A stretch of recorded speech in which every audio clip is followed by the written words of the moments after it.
जो जो देखे, और भगवान ने जिन पर कृपा दृष्टि की सब निहाल हो गए। पर उससे ज्यादा कृपा दृष्टि भगवान के नाम ने की। भगवान का नाम अवतार के समय तो जो भगवान ने कृपा करी वो तो सब परम पद के अधिकारी हुए, लेकिन आज भी नाम की कृपा से इनका रूप नेत्रों में छा जाता। देखी रूप नाम आधेना। बात पकड़ लो, अगर नाम जप करोगे तो महासुखी हो जाओगे। आप देख लेना, हम अपने संतों से जो सुना, शास्त्रों में जो पढ़ा, अपने जीवन, भगवान से भी बढ़कर कृपालु भगवान का नाम है। अब वो तो भाव में डूबे हुए पंडित जी प्रभु की चरण रजली माथे पे चढ़ाई, भगवान की रूप माधुरी नेत्रों में बसाई, यशोदा मैया से विदा हुए। प्रातःकालीन बेला है, यमुना स्नान करके पवित्र झारी में यमुना जल ली करके नंद बाबा गृह की तरफ जय नारायण नारायण नारायण जय नारायण उच्चारण करते हुए यमुना स्नान करके पवित्र कलश में यमुना जल लेकर सुंदर वृंदावन से पुष्प चयन करके अपने चरण धोए, मंदिर में प्रवेश किया और पूजा के सब पात्र अपने कर कमल से धोए, वहां सोहनी लगाई, पोछा लगाया, जितना भगवत कार्य नंद बाबा अपने हाथ से करते। फिर बैठ करके भगवान की पूजा का विस्तार किया। भगवान के रूप में शालिग्राम भगवान बड़े विधान से ठाकुर जी की पूजा, और उनको ये पता नहीं कि पीछे से नंदनंदन आ गए, लालजू देख रहे। शालिग्राम भगवान को स्नान कराया, चंदन लगाया, तुलसी दल चढ़ाई, और फिर पर्दा लगाकर पट अंतरदय भोग लगा। भोग का विधान है कि रसोई में जो अमनिया कर रहा केवल वो देखे, और या जो भोग लगा रहा है वो देखे, बीच में कोई भोग का दर्शन भी न कर पावे। ये विधान है भोग का, कि जैसे श्री जी के लिए भोग है तो इसीलिए पर्दा करके किसी की दृष्टि ना पड़े। ये अपने प्यारे के प्यारमयी भोग के लिए है कि जैसे रसोई जो अमनिया कर रहा है बस वो देखे, और जो भोग लगा रहा है पवा रहा है वो देखे, बीच में किसी के दर्शन का अधिकार नहीं।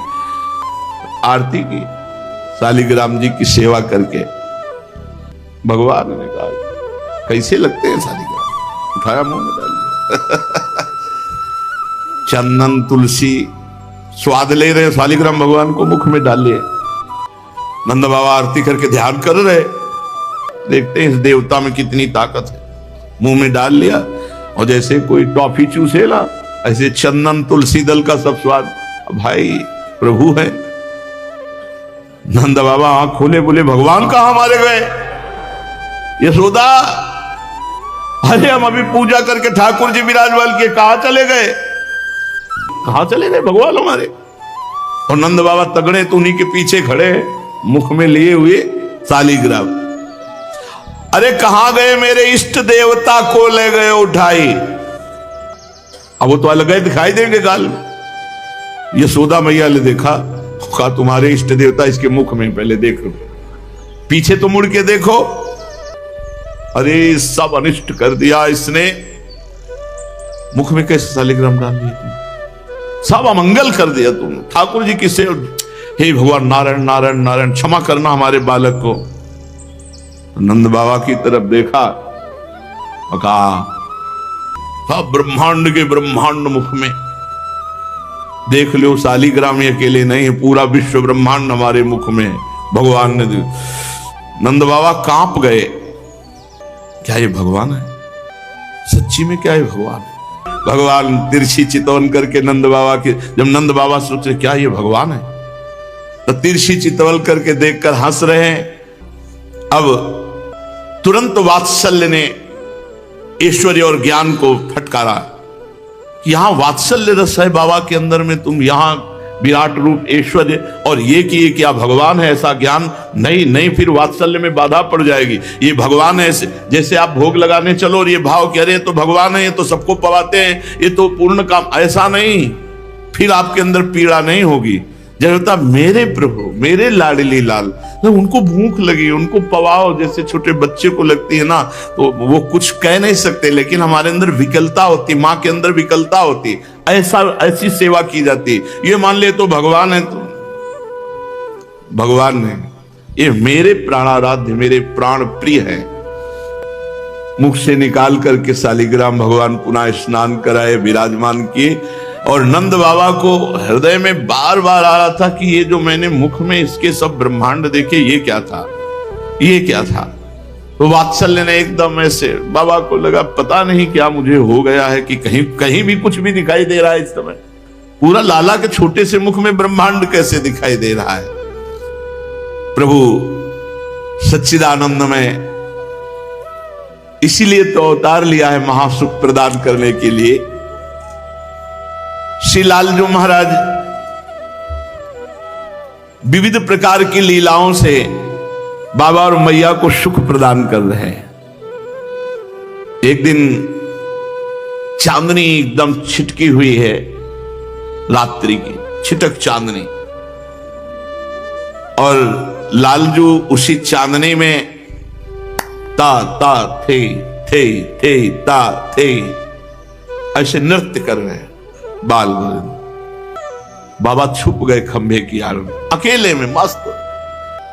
बाबा बार बलिहारी जाओ लाला, अंदर से बलिहारी जाओ, कितना सुंदर नाचता है लालजू, भयंकर नृत्य, शिव जी तांडव, भयंकर शंकर का भयंकर नृत्य होता है। जब वो नाचते हैं तो दिशाएं पृथ्वी कांपने लगती है, और अद्भुत सरस नृत्य श्री लाडली जी का, अद्भुत कला प्रवीण। भला नाग के फण पर कोई नाच सकता है? नाग के फण, ये कालिया के फणों पर नृत्य करने हैं, और इनको कोई सिखाया थोड़ी, तो आचार्य हैं समस्त कलाओं के। अगर ये नाग के फण पर, तो हमारी लाडली जो कमल के दल पर, अभी नृत्य विलास लीला गायन परसों हुए थे, सुना था। लाल जो आश्चर्यचकित हो जाते हैं कि वो दल, कमल का दल, पंखुड़ी हिलती भी नहीं है ऐसे नृत्य कर। अब आप सोचोगे तो प्राकृतिक बुद्धि से सोचोगे, चिदानंद का सार लाडली जी को कैसे जानोगे। 64 कला प्रवीण तदपि लालजू अकेले में नृत्य कर रहे हैं। थे दादा थी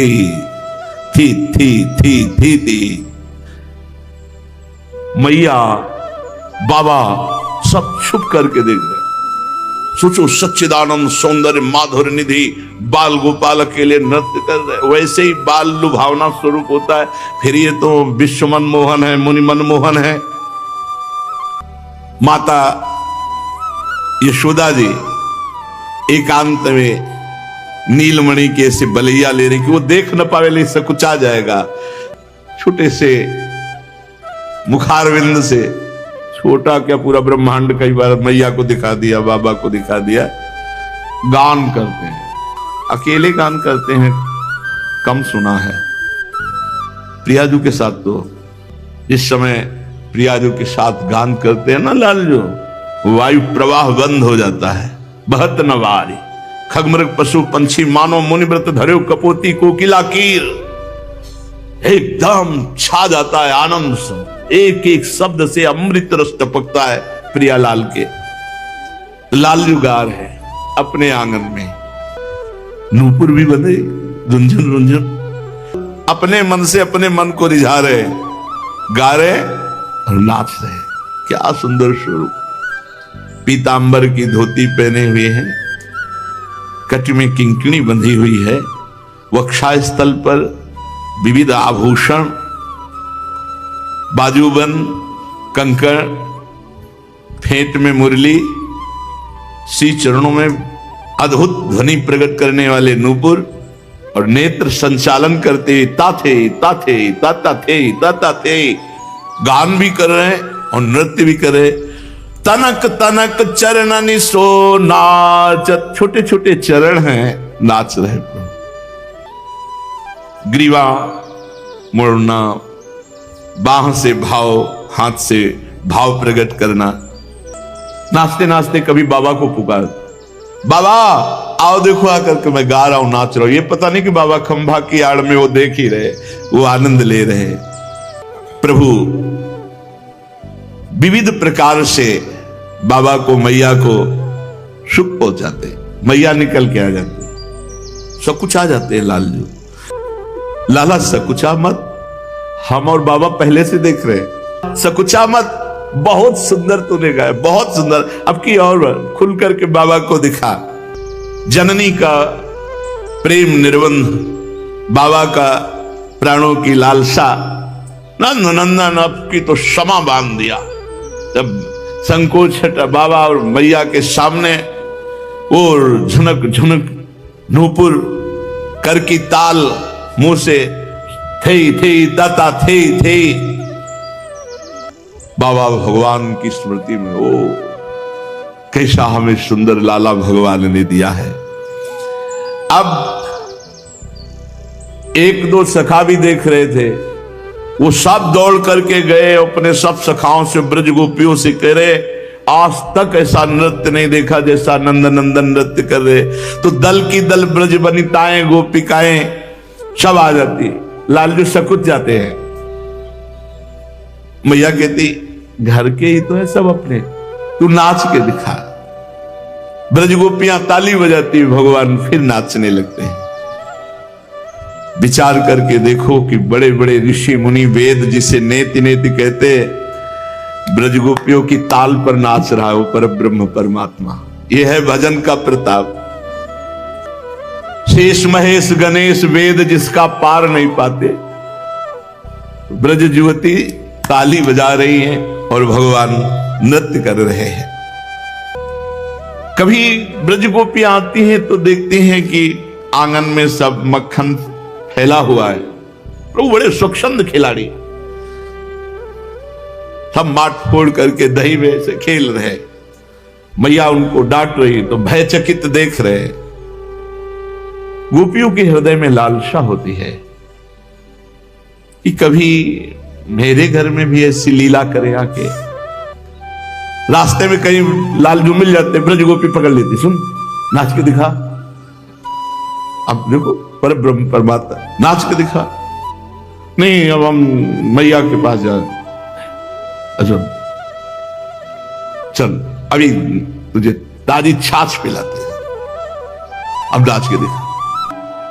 हाँ जरा ध्यान दीजिए, पादुकाएं रखी हुई है तो उठाकर सर पे रखते हैं लालजू। क्यों? सब महाप्रेमी, महाप्रेमी जन है। और भगवान का नाम है प्रेमाधीन। देख लो अपने भक्त ब्रज गोपियों की पादुका, जब कोई कहे को का है ललन पकड़ाओ मोहि पावरी, तो सर पर रख करके पादुका उस गोपी के सामने रख दी। को का है ललन बल लाओ पीढ़ी, ए लाला वो पीढ़ा लाओ बैठने वाला, ए लाला वो सोहनी उठा के ला। अच्छा यहां सोहनी लगा, ये वो है जिसे निगम नेति नेति कहते। ए लाला इस सीढ़ी पे चढ़ जा, ये सीढ़ी ऐसे लगा दो, जैसे मोर नाचता है वैसे ना। को का है भ्रमर कैसे गुंजारे, लालन भ्रमर कैसे गुंजारता है, लालजू ऐसे करके दिखाते हैं। जो जो ब्रजवासी जन कहते हैं, ब्रज गोपी जन कहते हैं, लालजू वही वो करते हैं, वही वो। हम आपको सच्ची बताएं, ये ब्रजवासी जन जब आते हैं, ब्रज गोपी आते आए, बाबा तुझे श्री जी अभी नहीं ले जाएंगे, हम नहीं ले जाने देंगे।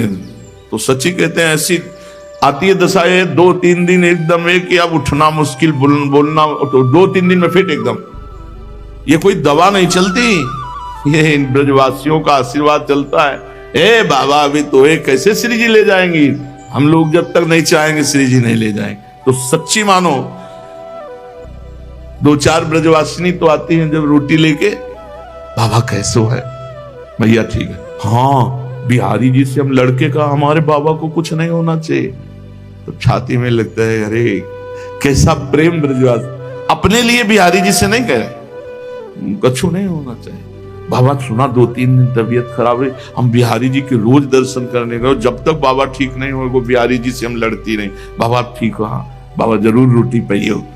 ये ब्रजवासी, जैसे ब्रजवासी जब कोई भारी वस्तु के लिए कहते लाला उठाओ, जब नहीं उठा पाते तो रोने लगते, तो हृदय से लगा लेते, उठा नहीं पा रहे, गिरिराज जी उठा नहीं पा रहे, लीला करते, दौड़ते ही आ रहे, छनक छनक करते, ब्रज गोपी घुटने के बल हो गई, ऐसे पकड़ के हृदय से पर ब्रह्म परमात्मा तत्व का आस्वादन हो, जन्म जन्म की पीड़ा मिट रही। स्वभुज बीच लय लय कलो लय, अपनी भुजा में पूरे ब्रज की खिलौना है लालजू महाराज। हर ब्रजवासी को परमानंद की बाढ़ आ रही है। नहीं चाहिए मोक्ष, हमारे श्याम और बलराम ऐसे खेलते रहे, हम उनको देखते रहे, इससे बढ़कर के हमें मोक्ष क्या चाहिए। प्रायः छुपा करके ही सारे खेल होते हैं कि कहीं कोई दुष्ट का आगमन गोष्ठ में ना हो जाए, जो कहीं कोई दुख प्रकट कर दे, कहीं कोई लाला का अनिष्ट कर दे। एक दिन मैया ने सुंदर भोग पवाया, लालजू की दृष्टि एकदम आकाश पे गई। शाम रोई रात्रि प्रारंभ हुई थी तो देखा चंद्रमा को। मैया ये क्या है? ये भी एक खिलौना है, इसे चंद्रमा कहते हैं, दुलार बालक है। मैया अब तो मुझे यही खिलौना चाहिए, यही खिलौना खेलूंगा। अब मुझे ये चाहिए, जो ये चमक रहा है ना, ये मुझे चाहिए। मैया ने कहा ये आकाश में चमक रहा, कोई ऐसे छत में थोड़ी कि हम लाके तुम्हें दे दें। अरे कैसे तुम्हें दें? अगर नहीं दोगी ना, हम तुम्हारी गोद पे नहीं चढ़ेंगे, अभी पृथ्वी पे लुट जाएंगे, ब्रजरज में लुट जाएंगे, हमको चंद्रमा चाहिए। मैया ने अपनी निजी परिकर दासियों को कहा कि बड़ा हठीला है, मानेगा नहीं, उपाय करो। तो सब प्रवीण ब्रज युवतियां एक बड़ी थाल ले आई, निर्मल जल भरा हुआ। देखो लाला, हम अभी चंद्रमा को बुलाते हैं, ए चंद्रमा तू आजा, हमारा लाला तुम्हारे संग खेले, मेवा मिष्ठान पकवान तुझे पवाएंगे और लाला तुम्हारे साथ खेलेगा। आओ चंद्रमा। देख लाला, ये चंद्रमा आ गया। अभी आकाश में था ना, अब देखिए जल के पात्र में चंद्रमा, जल पात्र में चंद्रमा को देखते। लालजू ये देखो चंद्रमा, तुमने हट किया ना, आकाश से आके चंद्रमा देख थाल पे। प्रभु नाचने लगते हैं, चंद्रमा आ गया। जिनके एक संकल्प से अनंत ब्रह्मांडों का सृजन होता है, आनंद में भरकर नाच रहे हैं। पात्र में जो जल भरा हुआ उसमें चंद्रमा का दर्शन करके, और जल्दी से चंद्रमा को पकड़ने के उद्देश्य से जब जल पात्र में दोनों हाथ डालते हैं तो चंद्रमा की परछाई जल हिलने से विलीन हो जाती, और आकाश में चंद्रमा के ऊपर मेघ मंडल थोड़ा छा गया और इधर जल हिल गया। तो जल वाले चंद्रमा गए हुए तो आकाश की तरफ देखा तो मेघ आ गए, बादल आ गए थे, तो वहां भी चंद्र। मैया से पूछा, रही मैया नीचे का चंद्रमा और ऊपर का चंद्रमा, दोनों चंद्रमा कहां चले गए? मैया ने कहा लाला, तू उसे हाथ से पकड़ना चाहता था ना, मैंने देखो बुलाया, आकाश से थाल पे आया, और जब तू पकड़ना चाहा तो वो चला गया, तुमसे डर गया है, वो भाग गया। कहां भाग गया? पाताल में गया, पाताल में गया है। अच्छा मैया, चंद्रमा मुझसे डर गया? जननी, हां सुनो नीलमणि, पाताल की एक बहुत सुंदर कथा है, मैं तुम्हें सुनाऊं कथा। और धीरे धीरे उनको भुलावे में कि चंद्रमा वाली बात भूल जाए, फिर मैया अंगुली पकड़ी और धीरे धीरे सैया की तरफ ले जा रही। ब्रज सुंदरियां जो नींद के समय लोरियां सुनाई जाती है, वो लोरियां सुनाकर लालजू को सुला देती है। श्री लालजू महाराज यशोदा मैया को देखा थोड़ी विमना सी है।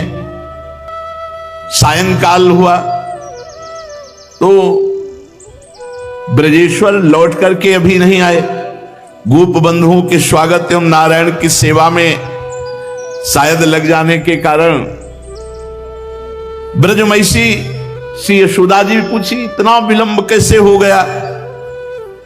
रामकृष्ण के कुंतल मंडित गौरश्याम भाल पर पुष्पों से सजाया है, नयनों से शोभा निहार रही ब्रजरानी, पर ब्रजरानी इस समय थोड़ा सा मन में विमना है, अतिशय चंचल, विस्मित और उद्विग्न सी हो रही।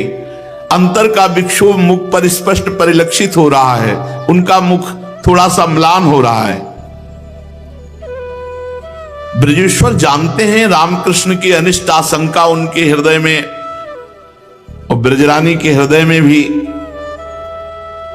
शाम का समय ब्रजेश्वर है, ब्रजरानी तुम्हारे सुख के समय में अंतर में एक पीड़ा क्यों बनी रहती है, किस भय से? ब्रजरानी ने उत्तर दिया, निर्वहत्येव किंतु वृथेति लक्ष्यते। देखो सब कार्य हो रहा है,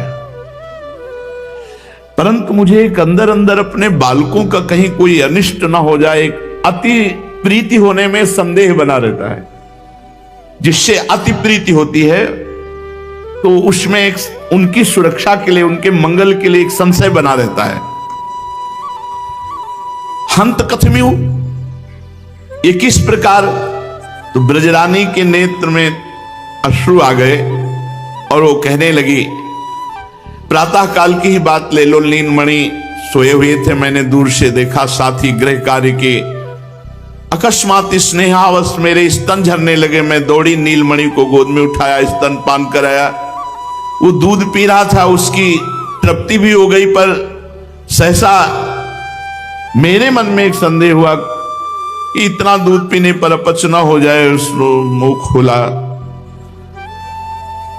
मैंने उसके मुख में जो सब पूरा,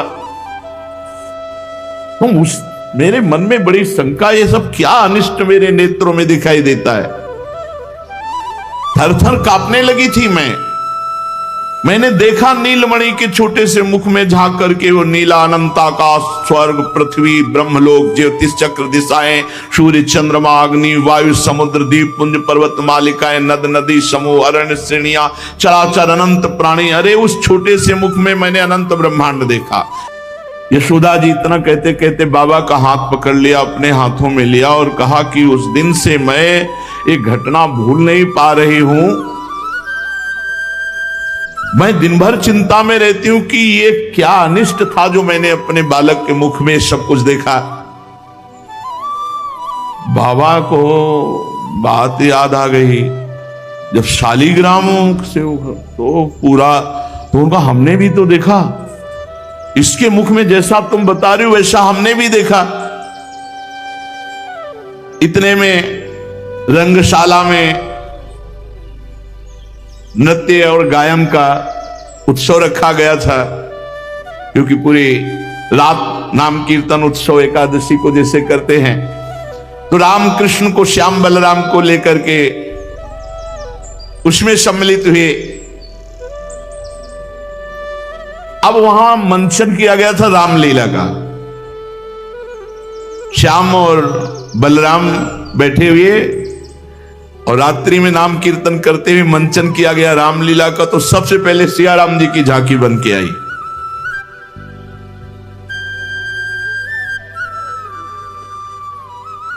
प्रभु देख रहे हैं, कहां देख रहे हैं? सिया राम जी। शरीर कांपने लगा, मैं तो अत्यंत डर गई कि क्या है। सिया राम की झांकी देखकर इनके शरीर में कंपायमान क्यों होने लगा। मैं तो लेकर के शयनगार में चली आई, यहां आते ही वो ठीक हो गया, पर उसकी आंखों में नींद नहीं आ रही थी। मैंने सुलाने का प्रयास किया तो उसने कहा कि जो वहां लीला होने वाली थी वो कथा सुनाओ, राम जी की कथा सुनाओ। अब मैं अपने नीलमणि को रामचरित्र सुनाने लगी। एक महाराज चक्रवर्ती सम्राट अयोध्या नरेश दशरथ जी हुए, वो रघुवंशी थे और उनके 4 पुत्र हुए, राम, लक्ष्मण, भरत, शत्रुघ्न, जिनमें मुख्य भगवान श्री राम जी। उनका विवाह विदेह नंदनी जनक सुता शिष्याजू से हुआ, जो बहुत श्रेष्ठ और सुंदर थी।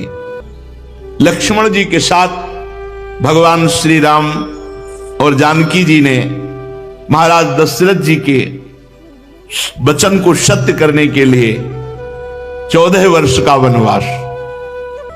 एक समय की बात है कि एक स्वर्ण का मृग बनकर मारीच आया।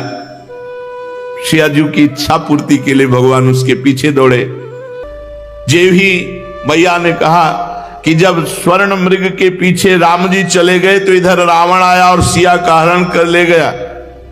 भगवान एकदम व्याकुल होकर कहा, लक्ष्मण बाण लाओ। और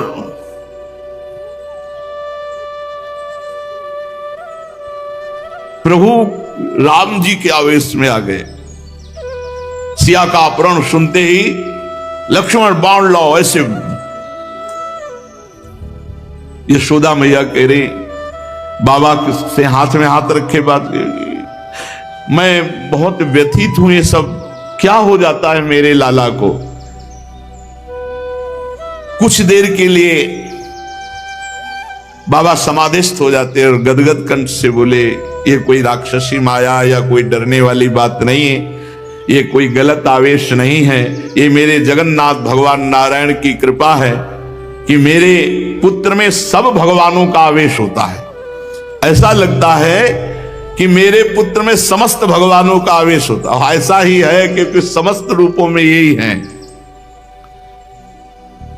अब तुम्हें लाला की अनिष्ट की चिंता नहीं करनी चाहिए। दोनों ने परस्पर चर्चा की। मैया को प्रभु रोज आनंद देते हैं। अब नंद उपनंद आदि की जो पत्नियां हैं, उनके हृदय में पीड़ा है कि जो यशोदा मैया को सुख मिलता है वो हमको भी सुख मिले। जैसी भावना करोगे, जो इच्छा करियो मन माही, हरि प्रसाद कछु दुर्लभ नहीं। एक दिन प्रभु उपनंद की पत्नी प्रभावती इनके घर में गए। इनकी बड़ी इच्छा थी, कल चर्चा करेंगे, माखन चोरी लीला कोई साधारण लीला नहीं। तो खूब माखन खाया और लुटाया और भागे। इनके मन में आया कि मैं वो सुख तो ले नहीं पाई कि पकड़ करके डांटती और वो रोते, हमसे क्षमा मांगते, तो चलो शिकायत करने के बहाने कम से कम डांटने को तो मिलेगा। तो यशोदा जी के पास गई प्रभावती जी और कहा, यशोमती हद हो गई। वैसे हमारे तुम्हारे घर में कोई भेद नहीं, जो तुम्हारा वो हमारा, जो हमारा वो तुम्हारा। न तुम्हारे घर में दूध घी की कमी, ना हमारे घर में कमी है, पर ये जो कन्हैया है ना, अब बहुत उपद्रव करने लगा है। पूरे माठ हमारे घर के सब फोड़ के पूरा दही बिखरा के है। लाल जो आ गए, उन्होंने कहा, कब हम गए थे तुम्हारे घर? मैया हम तो देखो यहां सो रहे थे, व्यर्थ में चोरी का ये हमारे ऊपर आरोप लगा रही हैं। प्रभावती ने देखा नहीं गया था इसको चुराने। लालजू, मैया तुम्हें विश्वास हो सकता है भला मैं जाऊंगा चोरी करने? मैया कहती, ना लाला, तू कभी जा ही नहीं सकता। ए माखन चुराते घूमता है और यहां आकर के ऐसा भोला बिल्कुल संत महात्मा बन जाता है।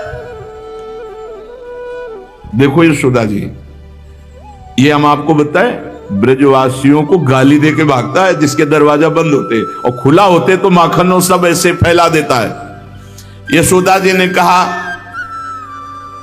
कि देखो, हम तुम्हारी बात जब मानने के लिए देखती तुम्हारी तरफ तो ऐसा लगता तुम सत्य कह रही हो, लेकिन जब लाला की तरफ देखती तो मुझे लगता है तुम झूठ बोलती हो।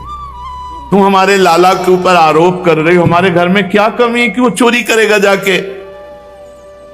बहन, करोड़ों गौएं हैं, कोई कोना ऐसा नहीं है जो गोरस से भींगता ना हो यहां, और अकेला बालक कृष्ण ये चोरी करेगा तुम्हारे? अरे एक काम करना प्रभावती, अब ये जब तुम्हारे घर में भी जाए ना, चोरी की तो बात जाने दो, तुम एक बार हमको पकड़ के दिखाना, और एक बार पकड़ के दिखा दिया ना तो हम बात मान लेंगे तुम सत्य बोलती हो, मेरा लाला झूठा बोलता है। यदि तुम इसे माखन चुराते हुए या तुम्हारे घर में या मुंह में माखन लपेटे हुए किसी तरह पकड़ के ले आओ तो मैं मानूंगी। प्रभावती ने कहा ठीक है। यशोदा जी की बात सुनकर प्रभावती बड़ी ठसक में गई कि अब पकड़ के दिखाऊंगी।